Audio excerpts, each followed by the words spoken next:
mbokk yi ñu ngi leen di nuyu amaat mbégte lool di kàtt ak yéen fas leen a digtal xibaaru météo yi tey jii fi ñuy def ab taxaw seetlu mooy tàngaay bi nga xam amoon nañ ko ci réew mi xaw naa wàññeeku tuuti loolu nag moo ko waxee sama mbokk njóobeen nañ xaw a muñ tuuti parce que koor gaa ngi ñëw donc tàngaay boobu nga xam ne wàññeeku loolu nouvelle bu neex la loolu nag ànd nag seddaay boo xam ba tey am nañ ko ci waaxi Ndakaaru jëm ba ci digg réew mi foofu daanaka fajar gi jëm guddi gi foofu du tàng bu baax nañ am peex loolu nag ñu xool nataal niir ci Afrique sowu jant nu mu demee boo la xoolee asamaan si daanaka amul ay niir asamaan su leer la ñu am lu tere ba tey tàngaay bi nga xam am nañ ko xam naa laal tuuti rek penku réew mi diggante Matam Bakel dàpp tuuti boo Tambacounda mais ngelaw li nga xam day upp jëm géej indaale na feex mu am doole ci côté Ndar Ndakaaru ba côté Ziguinchor tey ji ci guddi nag jëm ci ëllëg ñu xool seddaay bi ni muy demee wala xoolee maanaam sow réew mi yëpp asamaan si daanaka tàngul bu baax fukki degré ak juróom-ñeent fukki degré ak juróom-ñett la ñu am ci ay gox-goxaan yu bëri diggante Ziguinchor Sédhiou ba côté Ndar ak Podor fi nga xam day xaw a tàng tuuti te guddi gi rek mooy diggante Kolda ak Kaffrine Kolda na am ñaar fukki degré ak benn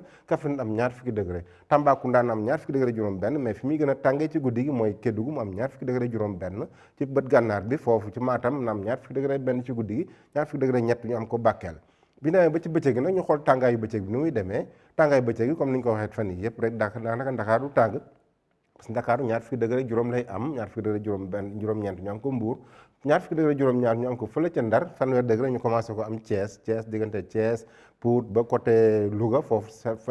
fanweer degré ñaar la ñuy am bu ñu demee ba ci bët Saalum bi Ziguinchor na am fanweer degré juróom benn fanweer degré juróom-ñaar ñu am ko Sédhiou ak Kolda digg réew mi fanweer degré juróom-ñett foofu mooy xaw a tàng tuuti diggante Kaffrine ak Tambacounda foofu mooy am fanweer degré juróom-ñett tàngaay bi dina gën a fës nag fanweer degré juróom-ñeent fële ca Kédougou mais ñeent fukki degré daanaka amuñu ko fanweer degré ak ñeent ñu am ko Matam am ko Bakel ak asamaan soo xam dina leer bu baax daanaka du ñu amee niir bëccëg bi yépp donc mbokk yi loolu lañu am tàngaay boo xam ne wàññeeku na ak peex moo xam am nañ ko ci guddi gi jëm ci fajar gi mais nañ def ab taxaw seetlu rek parce que suba 23 mars maanaam ñaar fukki fan ak ñett ci weeru mars la ñuy célébrer journée mondiale de la météo loolu nag ni ñuy xool njeexitalu jaww ji ci askan yi bu ñu ko xoolee njeexitalu jaww ji ak njeexital bi mu mën a am ci ndox mi ci